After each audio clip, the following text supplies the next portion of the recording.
And viewers, we are definitely getting into the carnival spirit. I mean, we have to say big congratulations going out to our Tobago bands, especially TNT East Side. You know, it was really, I don't know if you guys got to see a little bit of their performances over the weekend. It was amazing. All of our bands did really well, and certainly congratulations going out.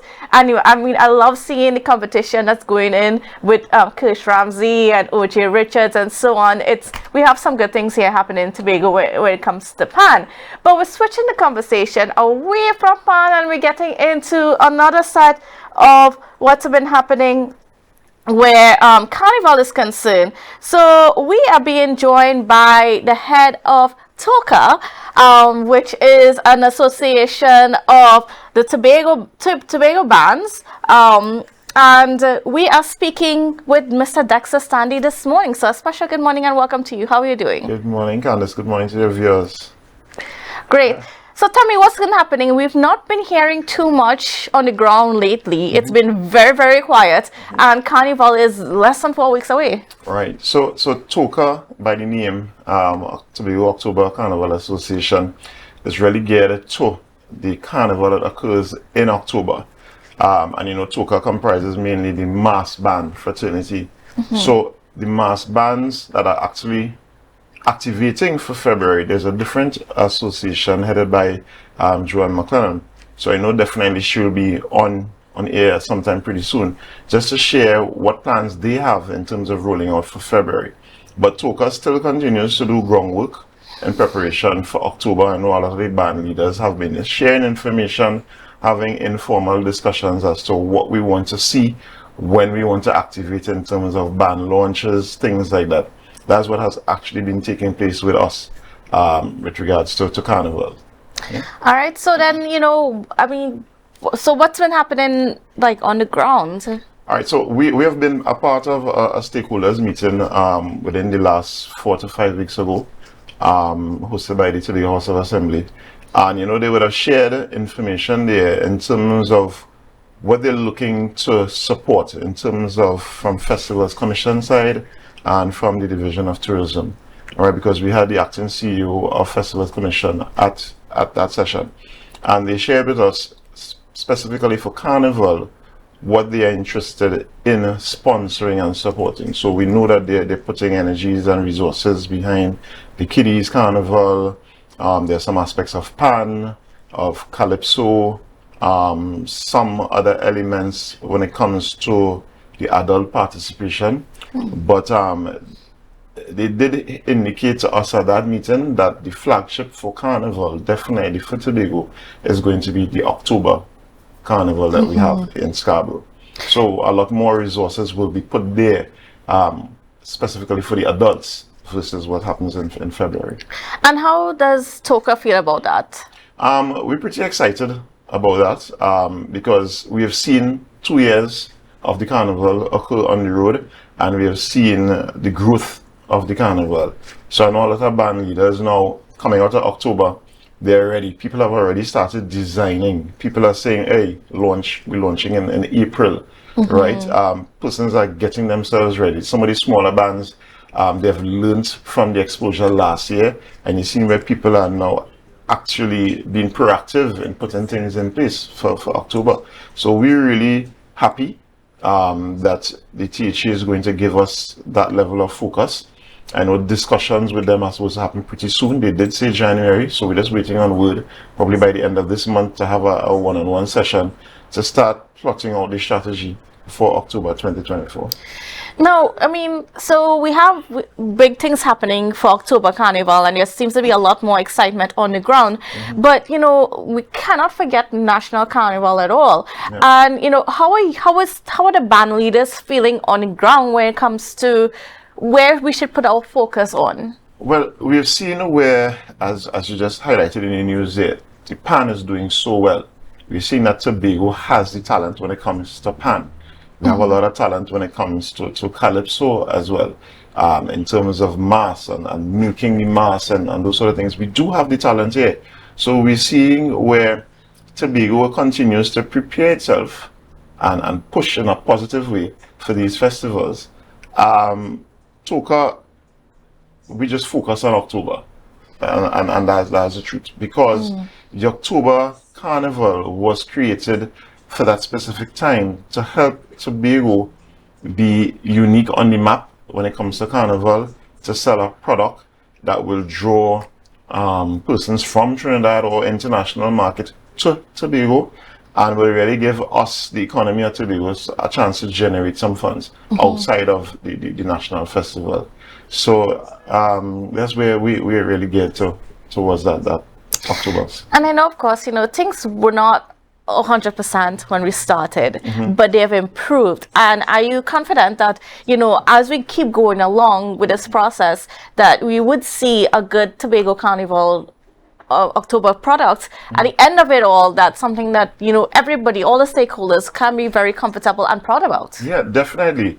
Given the season we just came out of for October there, we saw where all stakeholders came on board and we pushed with the same energy. We're talking here from the fire services, the police, the community of Scarborough, the mass band, Calypso. Everybody came together and we pushed with the same energy at the different stakeholder meetings that we had in planning out the festival. So the execution of what transpired in October 2023, I mean, you're only getting kudos weeks and weeks after the festival was completed, and it speaks to the right people doing the right things, right, in preparing Tobago for that festival, and I can only see it growing, right. What we probably need to do is bring, well, we know it's cruise ship season. Let's see if we can have our first port happen in October rather than start in November.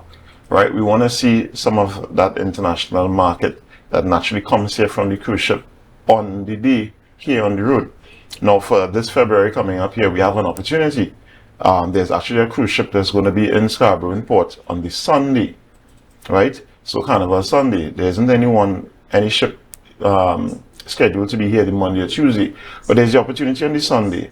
Let us create something in Scarborough on the Sunday for that 2,000 or 3,000 visitors that's naturally going to be walking off right out onto the street. Let's create something there for them, and there's where we as Tobago, we need to be thinking and preparing. People are saying, well, if there are no major adult bands on the road Monday and Tuesday, then what's the point in Carnival? But you have the kiddies, right? The children are out in their numbers, in their hundreds.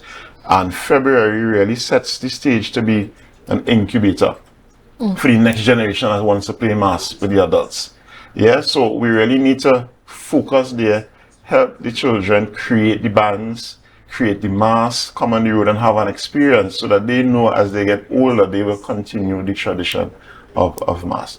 But those are the things that we would like to see happen, and it will really help to push the marketing of Tobago and the carnival that occurs in October.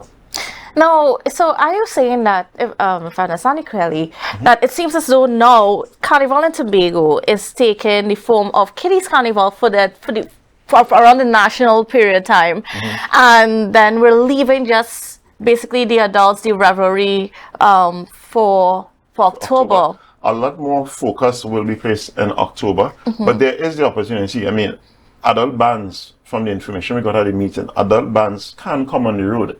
They will just have a lot more resources that they will need to get on their own through sponsors or funds that they raise. But it was indicated to us that the Tobago House of Assembly is focused more on the kiddies, the pan, Calypso. Right, they also focus on the Mud Mass, that festival that happens on the Tuesday. We are accustomed to the Mud Mass band coming on very late on Tuesday. So I guess they're working on a strategy to integrate the mass to be a lot more focused on the road during the daytime, things like that. But that incubator that I mentioned before for the kids is really crucial for us in Tobago, for Carnival to really continue to flourish in October. Right, we are the last official carnival of any calendar year, and it's something that we need to continue to boast about and push. And we saw in October we got some negative feedback out of the Miami experience, right? So it says that we are an alternative. Yes, thousands are still going to go to Miami, but if we get a couple thousand coming to Tobago as an alternative, that goes well for us, You know, we as mass bands, we only need about 3,000 people on the road, right? For October, we're just over 1,000. So if we can double up or triple up on that, then it says that we're doing the right things, and Tobago in itself will win. The entire Tobago will win. Are you expecting to see more bands out on the road for October?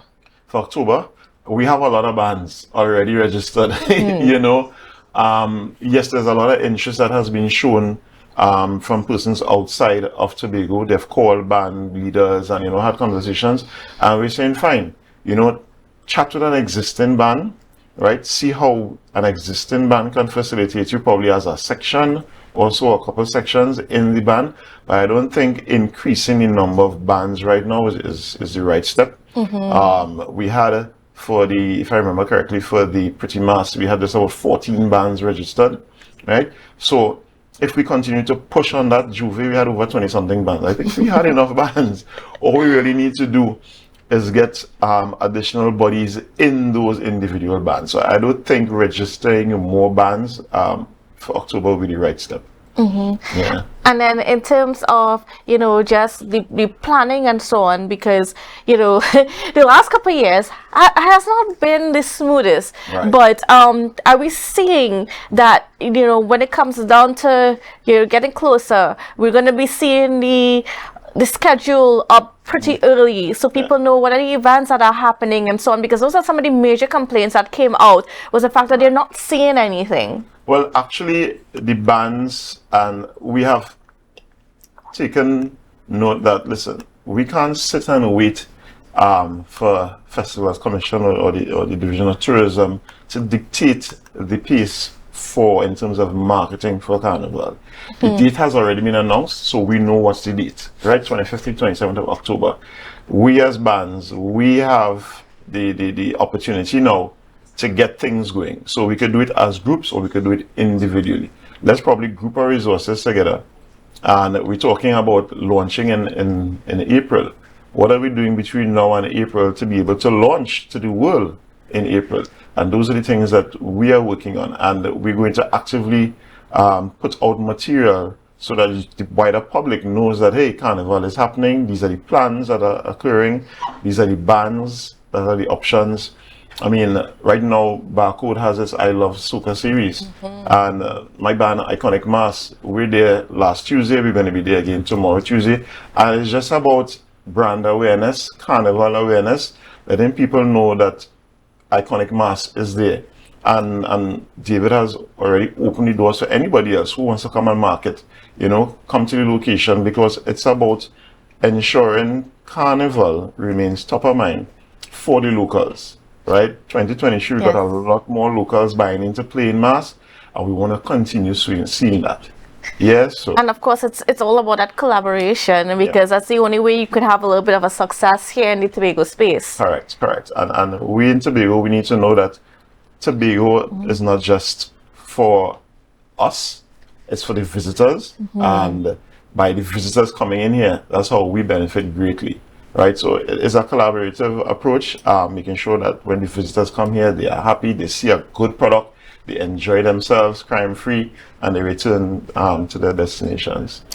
And as you mentioned, your band Iconic Mass, are you at all prepared to do anything for February Carnival, or are you just focusing all the energies on October? So February Carnival, Iconic Mass will be hosting our Coolers and Cocktails event, which is the Saturday after Carnival, so Saturday after Valentine's, right? Sam was the name that we would have been advertising for the past 4 years. Yes. Right, so we've moved from the ultra all-inclusive to semi-inclusive. So this event on the Saturday, 17th of February, you bring your cooler, right? No chaser, no ice. We will provide that for you at the venue, all right? And you're gonna have all you can eat. It's a food-inclusive event, right? So that's our involvement in terms of for Carnival, February 2024. Yeah. All right. So basically focusing all the mass energies on October. On October, definitely. Yeah. And I mean, other bands considering the same thing too? There are a couple of bands that usually come out for October for the last 2 years that would not participate in February. Right. But there's some that will double up. So Marcelin Ned and Associates. Yes. She's in for February. She's there for October. I know Fog Angels. They also are part of February. I didn't chat with Zane recently, so I'm not sure if it is they're coming out for February. But there's some bands that are staying strictly for Mass in October, and there's some that will come both. You know, so. All right. Well, I want to thank you so much, Mr. Sandy, for being on with us. And we're certainly looking forward as the year progresses to see how Tobago Carnival product develops, especially from that Mass point of view, and especially hearing that Mass is the focus, or is the primary focus right now for the T.O.C.A. in terms of October Carnival. Yeah. So we're definitely looking forward to seeing that. Definitely, we are looking forward to it as well. We could only see the Mass growing year on year, and that's what we want to see, because that's one of the major attractions for the Carnival itself. Persons coming to play Mass, persons come to play Pan, they come to go to Carnival, to Calypso shows. Yeah, but that road march on the Saturday and Sunday, being in Juve, being on the Mass on the road on the Sunday, we are already putting a lot of energies there this year, and we're going to be starting very early. I know the members of T.O.C.A, all the bands are preparing, right? And we'll be coming out much earlier than last year, not sitting and waiting necessarily on the Tobago House of Assembly to do like a formal launch or any marketing efforts. So we're going to get the word out there as quickly as possible. All right, great. Thank you so much, Mr. Sandy. And viewers, please don't go anywhere. We've got a lot more coming up for you after the break. The energy filled the sky.